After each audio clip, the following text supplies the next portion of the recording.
Hey guys, check it out. You're watching Jonathan Clark on YouTube. Oh no!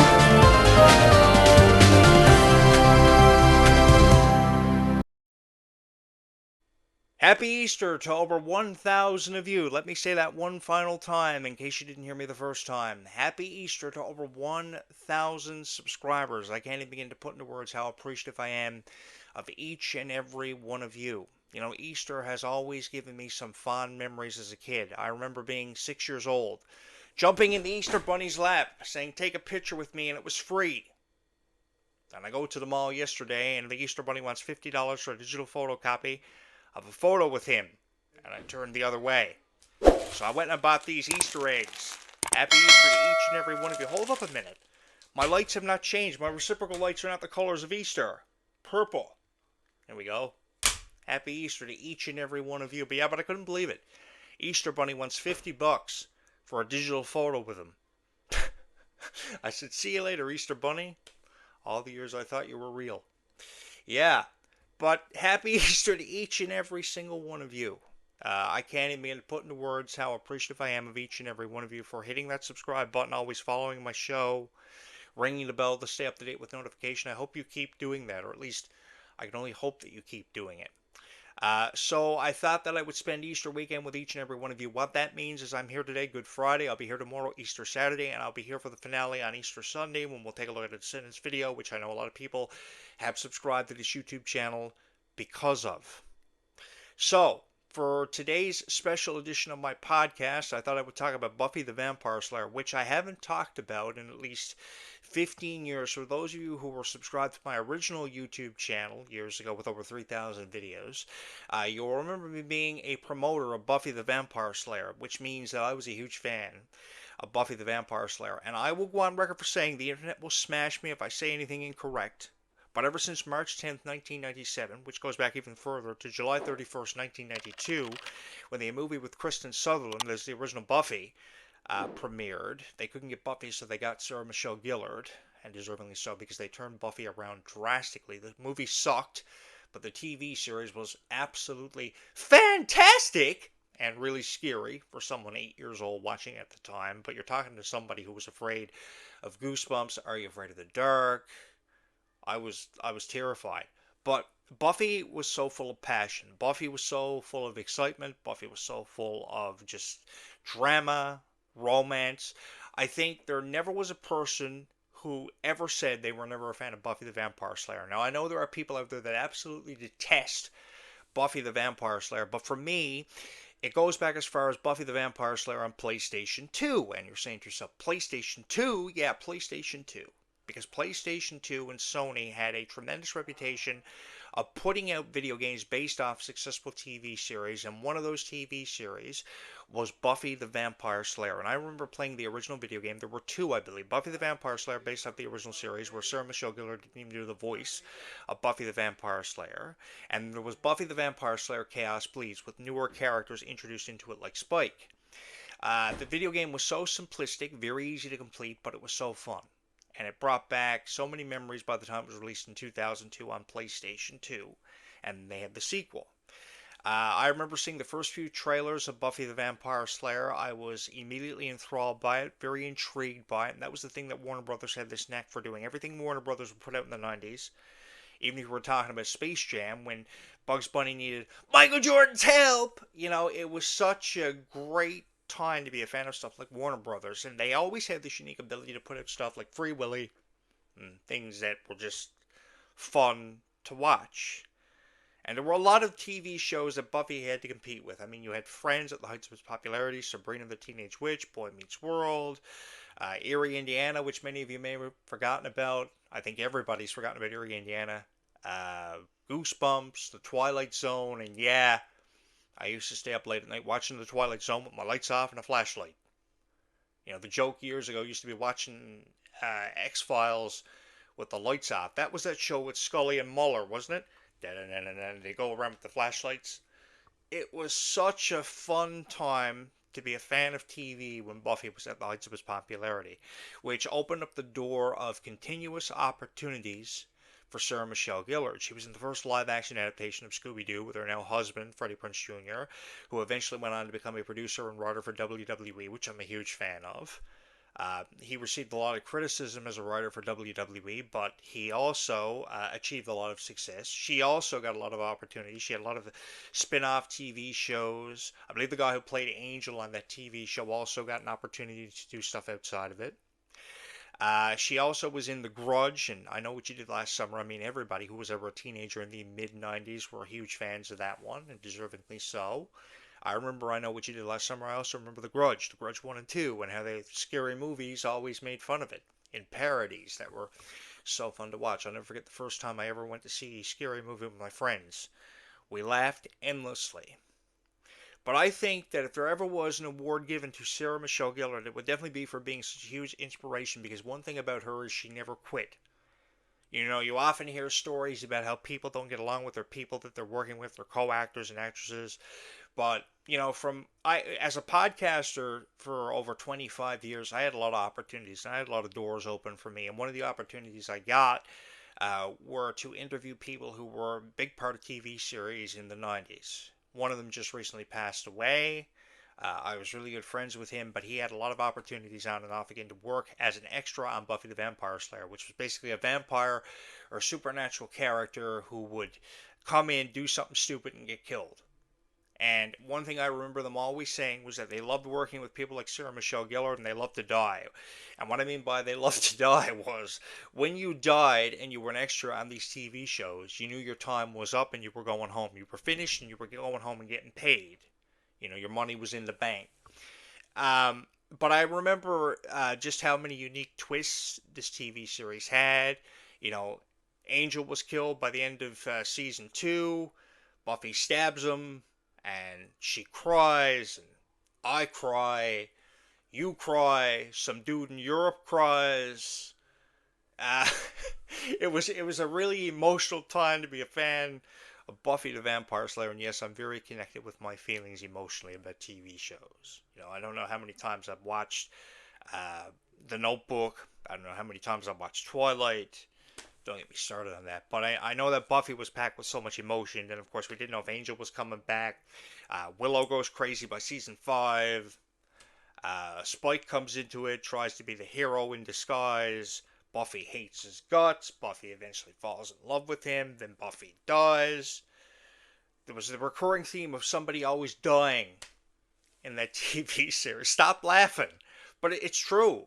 Like, one thing about Buffy was it was so suspenseful. You never knew what was going to happen from one minute to the next. You know, you didn't know who was going to die next. You didn't know who was going to return from the dead. You know, one minute Buffy is breaking up with this dude, the next minute Buffy is dead, the next minute Buffy is psychotic. You know, they really did a great job with this TV series. I can't stop laughing. They really did a great job with this TV series from one minute to the next. You know, one minute I'm going to kill you, the next minute I love you. I think there was a dude named Jonathan in that TV series, and he was really smart. Hollywood's always had this thing where they've always had characters named Jonathan. They just recently did it with Snow White. I didn't get any money for it. I didn't go after copyright. I probably should have gone after copyright, and I contemplated that so many times.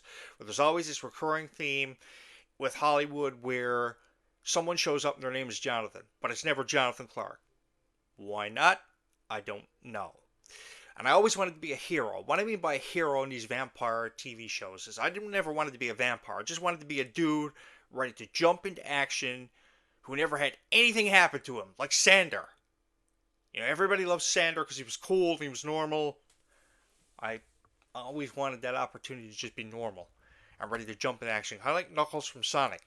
Break glass in case of emergency. Stop laughing.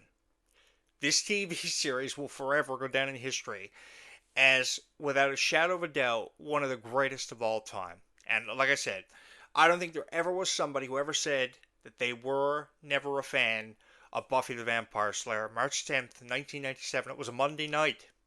I remember sitting down in front of the TV with a soda, watching it, going, this show looks good.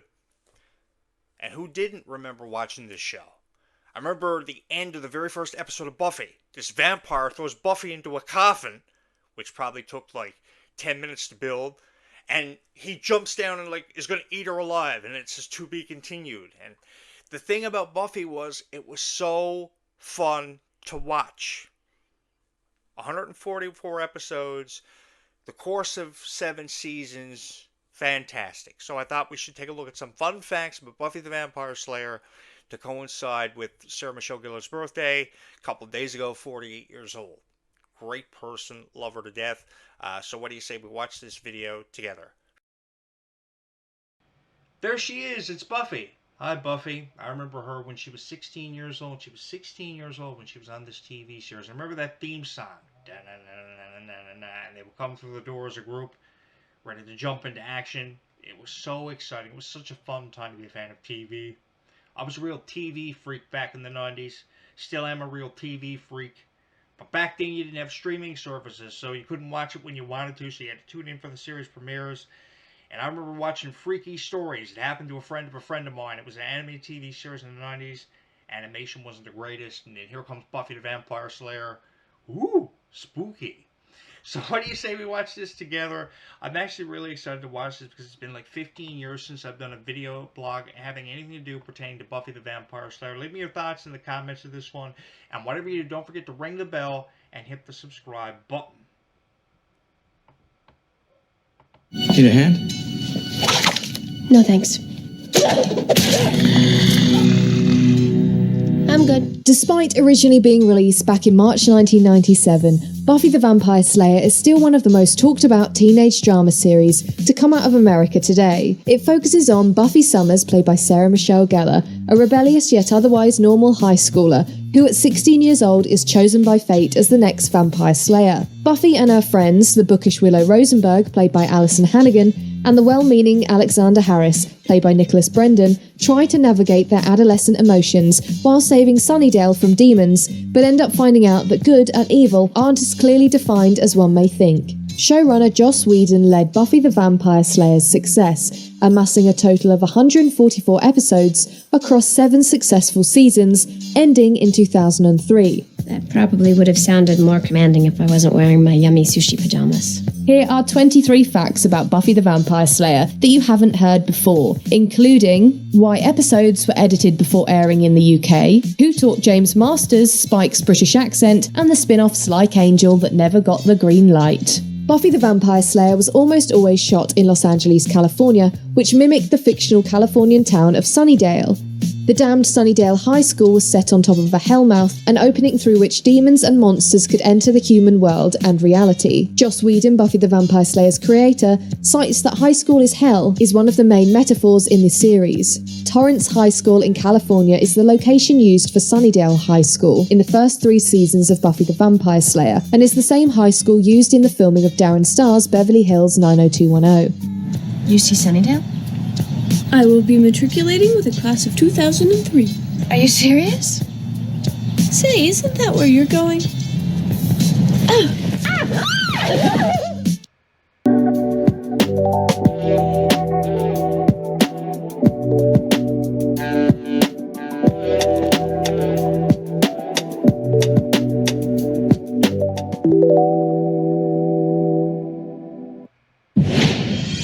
Your name is Xavier Collins. Yes. When did you last see Cal Bradford alive? Due to budget restrictions in the early seasons, the only sets created for Buffy the Vampire Slayer were the library in which Giles Anthony Stewart Head worked, Buffy's bedroom, and the underground lair of Season 1's Big Bad, the Master, played by Mark Metcalf.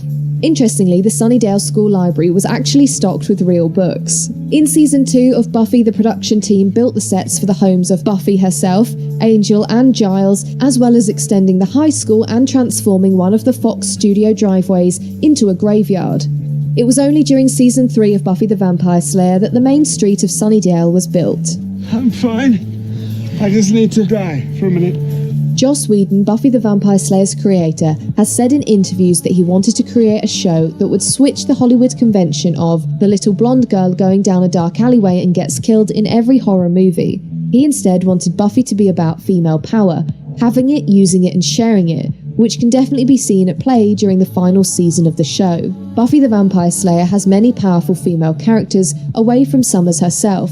Willow in Season 6, Anya's power as a vengeance demon, Glory the God in Season 5, and the power Dawn holds as a key. Joss Whedon is cited as describing Buffy the Vampire Slayer as my so-called life crossed with the X-Files. You're dead. I may be dead, but I'm still pretty. Which is more than I can say for you. Buffy the Vampire Slayer started off life as a movie in 1992, in which Buffy was played by Kristy Swanson, who was also known for the John Hughes film Pretty in Pink. Whilst an entertaining standalone feature, the film's director Fran Rubel-Kuzui adapted Whedon's original script from a scary film about an empowered woman into a pop culture comedy, and Whedon alluded to the film version losing its intended edge. The 90s film adaptation of Buffy the Vampire Slayer featured Donald Sutherland as Merrick the Watcher, who informs Buffy of her destiny, Rutger Hauer as Lothos, the local vampire king, and David Arquette as Benny, a cynical schoolboy who gets turned into a vampire. Ha-ha. Someone get an ouchie?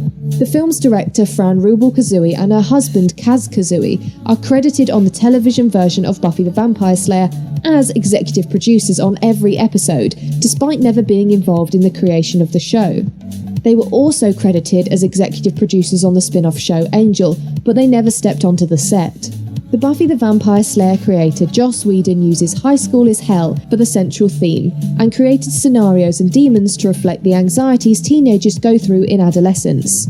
One of the key writers of Buffy the Vampire Slayer, Jane Espenson, has discussed on her own website how a script came together for each episode. The writers of Buffy the Vampire Slayer would sit and decide firstly the emotional issues that Buffy the character would be facing, and how she would be confronting them through the supernatural. You are the chosen one. You alone can stop them. Who? The vampires. Sarah Michelle Gellar wanted to finish up filming Buffy the Vampire Slayer while the show was still at its peak in Season 7, but the Buffyverse carried on for an 8th season in comic book form. Buffy the Vampire Slayer has been continued in comics since 1998 by Dark Horse Comics and now Boom Studios.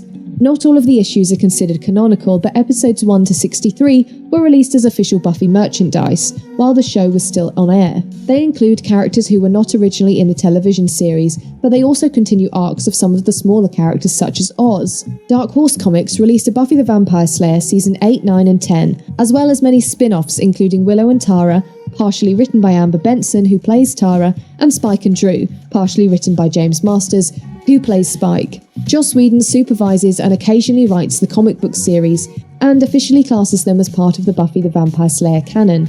Dark Horse Comics have also released a Season 6 of Angel and an Angel and Faith themed spin-off. Let's go to work. In the UK, audiences would watch Buffy the Vampire Slayer on BBC Two. However, it was given a pre-Watershed time slot before 9 PM, which meant some of the material featured had to be edited out to comply with strict broadcasting rules around when children would be watching. Fans were unhappy with the edits, so the BBC ended up giving Buffy the Vampire Slayer 2 time slots. One for the edited family-friendly version with the violence cut out, and a late-night version, which aired in full on Friday nights. Did I get it? Did I get it?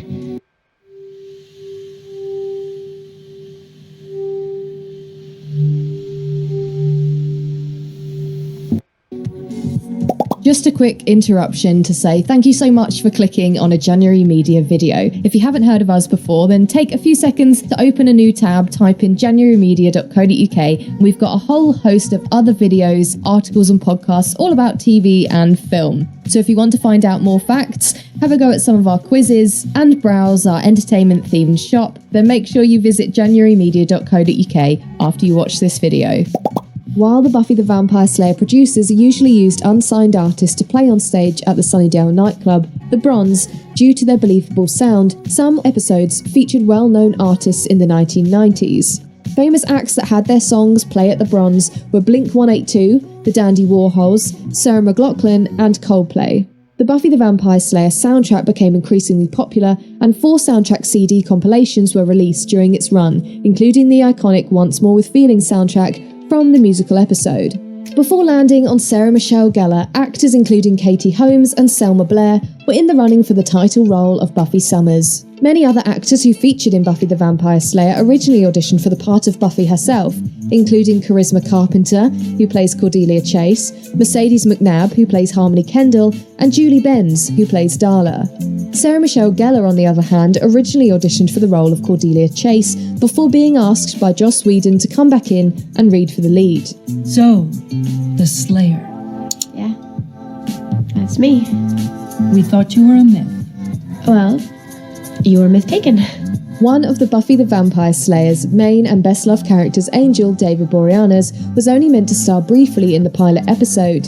Nathan Fillion was one of the actors in the running to play Angel before starring in the role of Caleb in Season 7. Unbelievably, a talent scout spotted David Boreanaz out walking his dog and rang up the Buffy casting director, Marcia Schulman, to say that they had found their Angel. Is there a problem, ma'am? Yeah, there's a problem.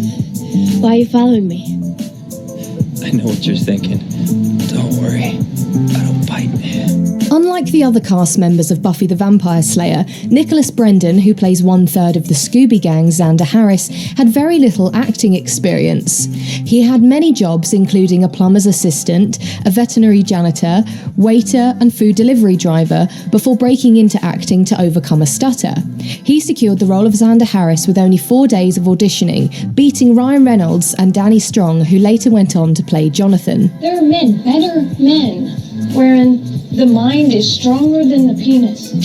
Nothing can defeat the penis! Too loud.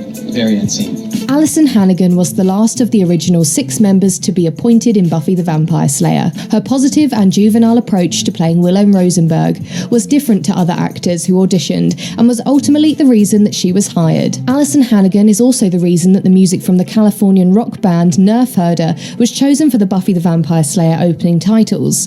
She had recommended Joss Whedon listen to the band. And how would you know? You weren't even there. If I had been, I'd have bloody well stopped you. The magics you channeled are more ferocious and primal than anything you can hope to understand, and you are lucky to be alive, you rank, arrogant amateur. Unlike many other successful TV series, Buffy the Vampire Slayer actually achieved a successful spin-off show, Angel, which ran from October 1999. It followed troubled vampire with a soul and Buffy's first love interest, Angel, as he relocated to Los Angeles. It has a much darker tone than Buffy the Vampire Slayer itself, and sees Angel work as a private detective under the guise of Angel Investigations, removing demons from the LA area. Angel saw many original cast members of Buffy the Vampire Slayer join the show, including Charisma Carpenter, who played Cordelia, and Alexis Denisoff, who appeared in the last 9 episodes of Season 3 of Buffy the Vampire Slayer as the dithering English watcher Wesley Wyndham Price. Other characters who appeared in the spin-off were Spike, Oz, Faith, Willow, Darla, Drusilla, and Buffy Summers herself. The storyline of Angel was also continued into comic book form in a 6th season, and in the spin-off series named Angel and Faith. I can barely tie her shoes without Mr. Oh, you're my big fat hero around.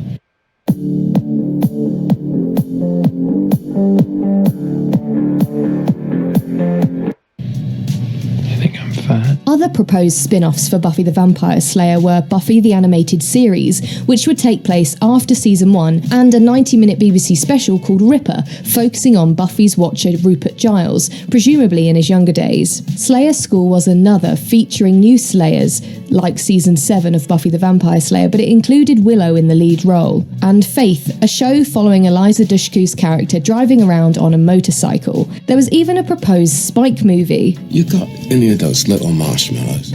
Let me look. Many film and television academics have been attracted to the Buffyverse as a topic for literary and cultural analysis. Many books and papers have been published with an academic and analytical approach to Buffy the Vampire Slayer through the lens of sociology, psychology, philosophy, and women's studies. According to Entertainment Weekly, Buffy Summers has been voted as the 3rd greatest character of all time, behind Homer Simpson and Harry Potter. I'm the Slayer. Slayer. Chosen one. She who hangs out a lot in cemeteries? Rhonda Wilcox is named as the foremost authority on Buffy the Vampire Slayer studies, writing on characters and themes.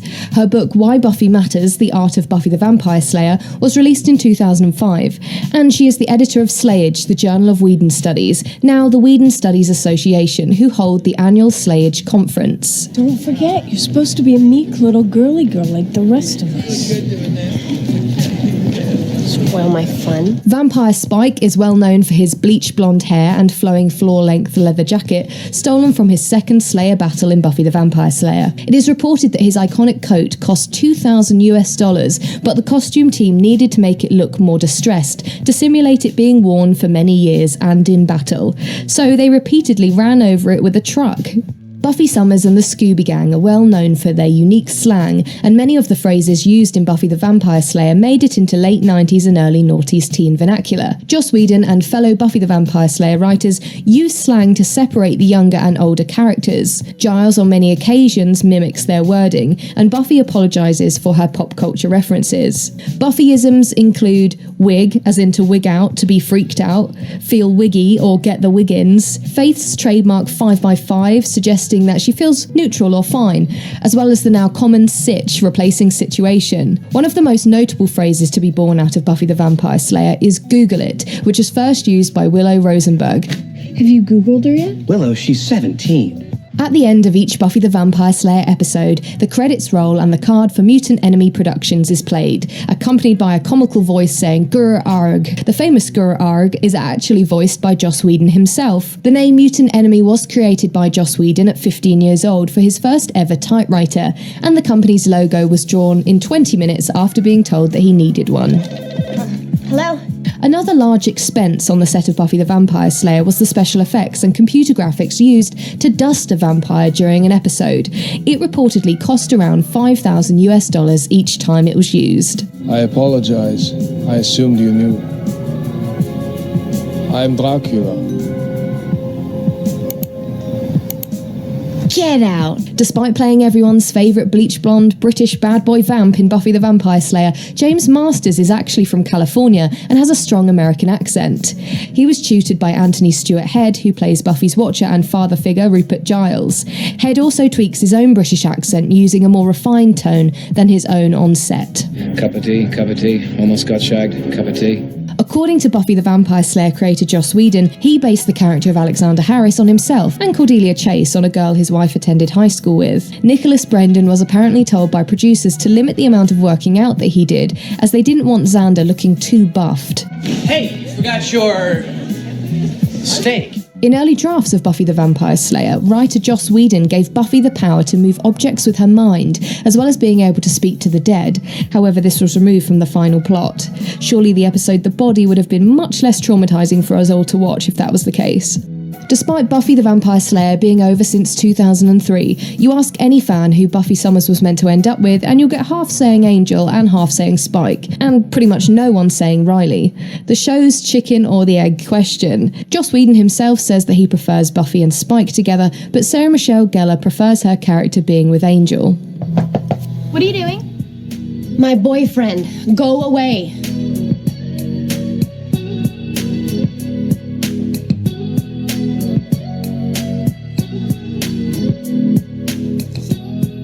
Who are you? Let's just say I'm a friend. Yeah, well, maybe I don't want a friend. I didn't say I was yours.